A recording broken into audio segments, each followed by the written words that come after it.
ಎಲ್ಲರಿಗೂ ನಮಸ್ಕಾರ ರೀ. ಹೆಂಗದಿರಿ? ನಾನು ಶ್ವೇತಾ. ಜಗತ್ನ್ಯಾಗ ನಡೆದಿರೋ ಸುದ್ದಿನ ನಮ್ಮ ಉತ್ತರ ಕರ್ನಾಟಕ ಭಾಷೆದಾಗ ಹೇಳಲಿಕ್ಕೆ ಬಂದೀನಿ. ಮಸ್ತ್ ಚಾ ಕುಡ್ಕೋತ ಖಡಕ್ ಮಿರ್ಚಿ ಮಂಡಕ್ಕಿ ನೋಡ್ರಿ. ನೋಡಿ ಸುಮ್ ಕುಂದ್ರಬೇಡ್ರಿ. ಮತ್ತು ನಮ್ಮೆಲ್ಲ ವೀಡಿಯೋಸ್ಗಳನ್ನ ಲೈಕ್ ಮಾಡಿರಿ. ನಿಮಗೇನು ಅನ್ನಿಸ್ತದ ಕಮೆಂಟ್ ಮಾಡಿರಿ. ನಿಮಗೆ ಗೊತ್ತಿದ್ದವ್ರಿಗೆಲ್ಲ ಶೇರ್ ಮಾಡಿರಿ. ಇನ್ನು ನಮ್ಮ TV Vikrama digital channel subscribe ಮಾಡೋದಂತೂ ನೆನಪರ್ಲೇಬೇಡ್ರಿ. ಈ ಚಿಂತಿಲ್ಲಾರ್ದವನಿಗೆ ಸಂತ್ಯಾಗೂ ನಿದ್ದಿ ಅನ್ನೋ ಗಾದೆ ಮಾತೈತೆ ನೋಡ್ರಿ. ಇದಕ್ಕೆ ಪರ್ಫೆಕ್ಟ್ ಎಕ್ಸಾಂಪಲ್ ಅಂದ್ರೆ ನಮ್ಮ ರಾಜ್ಯದ ಸನ್ಮಾನ್ಯ ಮುಖ್ಯಮಂತ್ರಿಗಳು.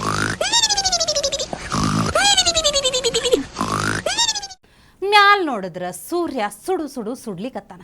ಬಿಜೆಪಿ ವಿರುದ್ಧ ಪ್ರತಿಭಟನೆಗೆ ಅದೇ ಬಿಸಿಲಾಗ ಕಾಂಗ್ರೆಸ್ ಕೂತು ಬಿಟ್ಟೈತಿ. ಅಂಥದ್ರಾಗ ಆ ಬಿಸಿಲಾಗ ಚೊಂಬ್ ಹಿಡಿದು ಸಿದ್ದರಾಮಯ್ಯನವರಿಗೆ ಜಂಪ್ ಹತ್ತು ಬಿಡ್ತು.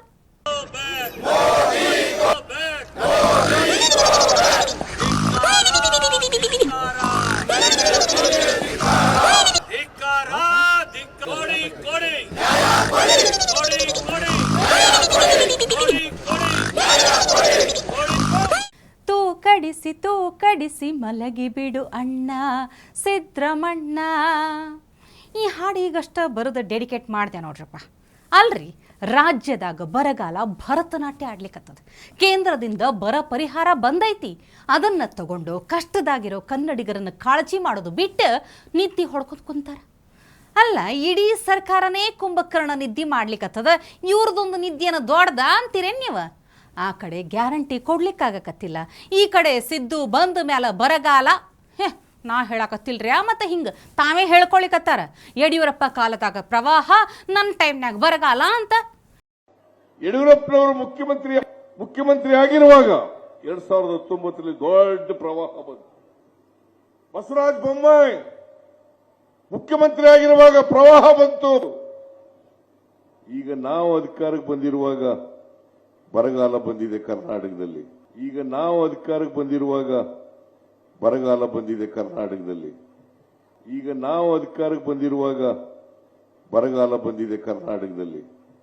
ಇಷ್ಟ ದಿನ ಪರಿಹಾರ ಬಂದಿಲ್ಲ ಅಂತ ಬಾಯ್ ಬಡ್ಕೊಳಿಕತ್ತಿದ್ರು. ಈಗ ಪರಿಹಾರ ಬಂದೈತಿ, ಬರ್ತಿದ್ದಂಗ ನಿದ್ದೆ ಹೊಡ್ಕೋತ್ ಕುಂದ್ರದ. ನಿಮ್ಮನ್ನ ಪಡೆದ ನಾವೇ ಧನ್ಯರು ಬಿಡ್ರಪ್ಪ.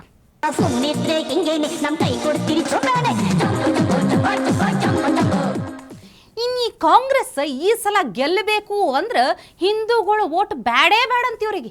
ಮುಸ್ಲಿಮ್ರಿದ್ರೆ ಸಾಕಂತ, ಅವ್ರಿಗೆ ಗೆಲ್ಸೋ ಶಕ್ತಿ ಐತಂತ. ಇಷ್ಟು ಓಪನ್ ಆಗಿ ಕಾಂಗ್ರೆಸ್ ನಾಯಕರು ಹೇಳಲಿಕ್ಕೆ ಚಾಲು ಮಾಡ್ಯಾರ ಅಂತಂದ್ರೆ ಹಿಂದೂಗಳನ್ನ ಯಾವ ಥರ ನೋಡ್ಲಿಕ್ಕತ್ತಾರಂತ ಸ್ವಲ್ಪ ನೀವು ಚಿಂತೆ ಮಾಡ್ರಿ. ಹಿಂದೂಗಳು ಓಟ್ ನಮಗೆ ಬ್ಯಾಡೇ ಬೇಡ ಅನ್ನೋ ಸೊಕ್ಕದ ಮಾತನ್ನ ಕಾಂಗ್ರೆಸ್ ನಾಯಕ నాగేశ్వర రావు ಹೇಳಾರ. కాంగ్రెస్ పార్టీ అంటేనే అది ముస్లిం సోదరుల యొక్క పార్టీ, ముస్లింల యొక్క పార్టీ. అది ఆ పార్టీ మీ సొంతం. మీ యొక్క హస్తం లేకుండా కాంగ్రెస్ పార్టీ ఎప్పుడు కూడా అధికారంలోకి రాలే. ఇప్పుడు మళ్ళీ వస్తుంది అంటే అది ముస్లిం సోదరీమణుల యొక్క త్యాగం అని చెప్పి మీకు ఈ సందర్భంగా మనం చెప్తున్నాం. ముస్లింలు ఎక్కడుంటే అక్కడ అన్ని నియోజకవర్గాల్లో ఈనాడు కాంగ్రెస్ పార్టీ గెలవబోతా ఉంది. ముస్లింలు ఎక్కడుంటే అక్కడ అన్ని నియోజకవర్గాల్లో ఈనాడు కాంగ్రెస్ పార్టీ గెలవబోతా ఉంది. అంటే మీ యొక్క అల్లా దయ, అల్లా కృప. ಕಾಂಗ್ರೆಸ್ಗೆ ಓಟ್ ಹಾಕೋ ಹಿಂದೂಗಳಿಗೆ ಒಂಥರ ಚಪ್ಪಲಿಲೆ ಹೊಡೆದಂಗೆ ಆಯ್ತು ನೋಡ್ರಪ್ಪ ಇವನ ಮಾತುಗಳು. ಕಾಂಗ್ರೆಸ್ ಅಧಿಕಾರಕ್ಕೆ ಬರುವುದು ಮುಸ್ಲಿಂ ಮಂದಿಯಿಂದಂತ, ಅಲ್ಲಾ ಕೃಪೆಯಿಂದಂತ, ಮುಸ್ಲಿಂ ಸೋದರ ಸೋದರಿಯರ ಆಶೀರ್ವಾದದಿಂದಂತ. ಅವ್ರು ಹೇಳಿದ್ನು ಖರೇನೇ ಐತಿ ಬಿಡ್ರಿ, ಎಲ್ಲಿ ಸುಳ್ಳೈತಿ? ಈ ದೇಶದ ಸಂಪತ್ನ್ಯಾಗ ಅವ್ರಿಗೇ ಹಕ್ಕೈತಿ ಅಂತ ಹೇಳಿದ ಪಕ್ಷ ಅಲ್ಲೇನು? ವೆಲ್ತ್ ರೀಡಿಸ್ಟ್ರಿಬ್ಯೂಷನ್ ಹೆಸರಿನ್ಯಾಗ ಹಿಂದೂಗಳು ತಿಜೋರಿ ಮೇಲೆ ಕಣ್ಣು ಹಾಕ್ಲಿಲ್ಲೇನು? ಇಷ್ಟೆಲ್ಲ ಕೇಳದ ಮೇಲೂ ಕಾಂಗ್ರೆಸ್ಸಿಗೆ ಓಟ್ ಹಾಕೋ ಹಿಂದೂಗಳೇ ಎಲ್ಲದಿರಿ, ಎಚ್ಚರದಿರ್ಯಾ? ಇವ್ರಿಗೆ ಏನು ಅನ್ಬೇಕಂತ ನೀವು ಕಮೆಂಟ್ ಮಾಡಿ ತಿಳಿಸ್ರಿ. ಇನ್ನು ಅಬ್ಕಿ ಬಾರ್ 400 ಪಾರ್, ಮೋದಿ ಈ ಸಲ 400 ದಾಟಬೇಕಂತ ಗುರಿ ಇಟ್ಕೊಂಡಾರ. ಈಗಾಗಲೇ ಸೂರತ್ನ್ಯಾಗ ರಿಸಲ್ಟ್ ಬರೋದಕ್ಕಿಂತ ಮೊದಲೇ ಬಿಜೆಪಿ ಗೆದ್ದು ಬಿಟ್ಟೈತಿ. ಅದೇ ಥರ ಇನ್ನೊಂದು ಕಡೆನೂ ಹಿಂಗೆ ರಿಸಲ್ಟ್ ಬರ್ಲಿಕ್ಕೆ ಮೊದಲೇ ಬಿಜೆಪಿ ಕ್ಯಾಂಡಿಡೇಟ್ ಗೆಲ್ಲೋ ಸೂಚನೆ ಸಿಕ್ಕೈತ್ರಪ್ಪ. ಇಂದೋರ್ನ ಕಾಂಗ್ರೆಸ್ ಅಭ್ಯರ್ಥಿ ಅಕ್ಷಯ್ ಕಾಂತಿ ಬಾಮ್ ಅವರು ನಾ ಸ್ಪರ್ಧೆ ಮಾಡೋದಿಲ್ಲ ಅಂತ ನಾಮಪತ್ರ ಹೊಳ್ಳಿ ತಗೊಂಡಾರ. ಅಷ್ಟೇ ಅಲ್ರಿ, ಸೀದಾ ಅಲ್ಲಿಂದ ಬಿಜೆಪಿಗ ಜಾಯ್ನ್ ಆಗ್ಬಿಟ್ಟಾರ. ಈ ಬಗ್ಗೆ ಮಧ್ಯಪ್ರದೇಶದ ಮಂತ್ರಿ ಮತ್ತು ಬಿಜೆಪಿ ನಾಯಕ ಕೈಲಾಶ್ ವಿಜಯವರ್ಗಿ ಅವರು ಪಕ್ಷಕ್ಕೆ ಸ್ವಾಗತ ಅಂತ ಬರ್ಕೊಂಡಾರ. ಇದಂತೂ ಕಾಂಗ್ರೆಸ್ ಪಕ್ಷಕ್ಕೆ ಭಾರಿ ಫಜಿತಿ ತಂದಿಟ್ಬಿಟ್ಟದ ನೋಡ್ರಿ. ಅಲ್ಲ, ಟಿಕೆಟ್ ಸಿಕ್ಕವರು ಸಹಿತ ಹಿಂಗೆ ಕೈ ಕೊಟ್ಟು ಹೋಗ್ಲಿಕ್ಕತ್ತಾರಂದ್ರೆ ಎಂಥ ದುಸ್ಥಿತಿ ಬಂದದಂತ ತಿಳ್ಕೊರಿ ನೀವು. ಹಂಗಾದ್ರೆ ಈಗ ಮೋದಿ ಟಾರ್ಗೆಟ್ ತಲುಪಲಿಕ್ಕೆ ಇನ್ನೂ 398 ಬೇಕು ಅಂತಂದಂಗಾಯ್ತು. ಎಲೆಕ್ಷನ್ ಆಗ್ಲಾರ್ದೆ ಗೆಲ್ಲೋದು ಒಂಥರ ಮಜಾ ಅಲ್ಲೇನ್ರಿ?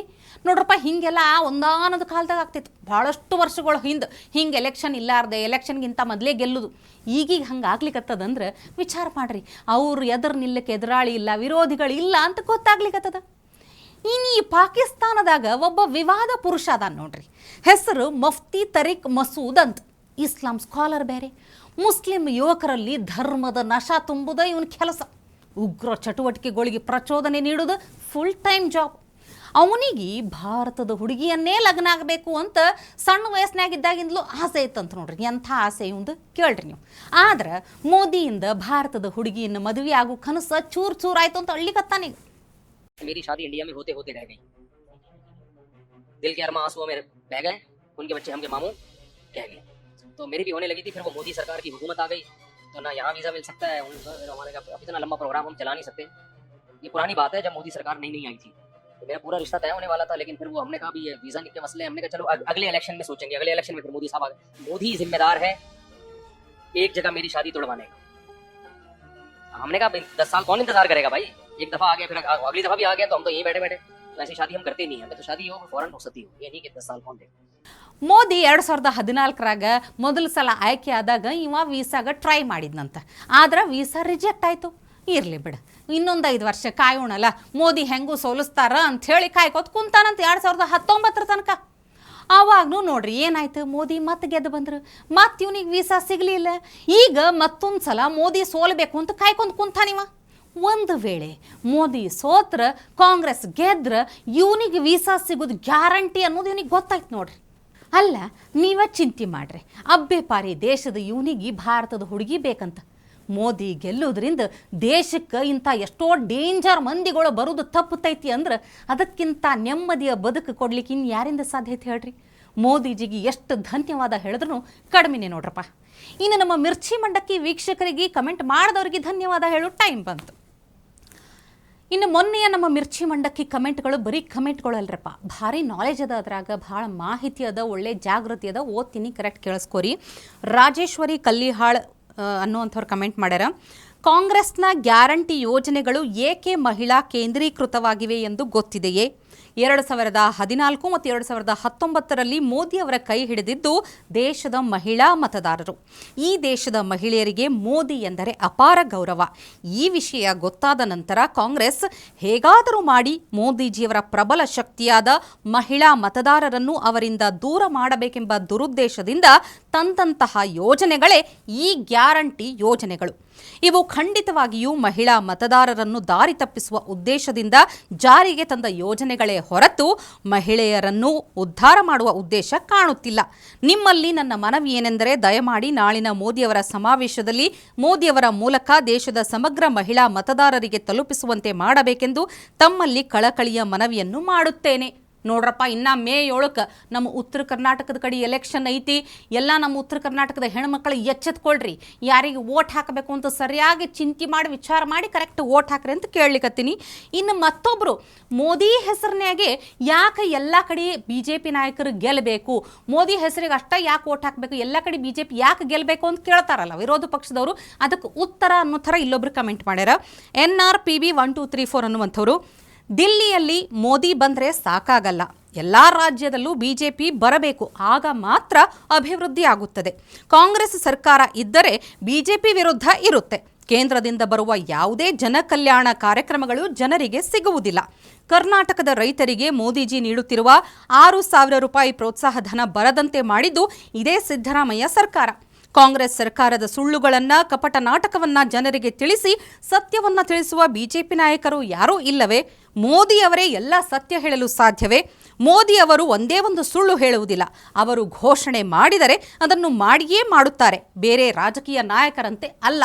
ನೋಡ್ರಿ, ಎಷ್ಟು ಸ್ಪಷ್ಟ, ಎಷ್ಟು ಚಂದ ಅರ್ಥ ಆಗುವಂಗೆ ಬರೆದು ಬಿಟ್ಟಾರಂದ್ರೆ ತಿಳ್ಕೋರಿ ನೀವು. ಎಲ್ಲ ಕಡೆ ಯಾಕೆ BJP ನಾಯಕರು ಗೆಲ್ಲಬೇಕು, ಮೋದಿಜಿ ಪ್ರಧಾನಿ ಆಗೋದು ಅಷ್ಟೇ ಅಲ್ಲ, ಎಲ್ಲ ಕಡೆ BJP ಬರಬೇಕು ಅನ್ನೋದು ಎಷ್ಟು ಮುಖ್ಯ ಅನ್ನೋದು ಇಲ್ಲಿ ಕಮೆಂಟ್ನಾಗೆ ಗೊತ್ತಾಗ್ಬಿಡ್ತದೆ.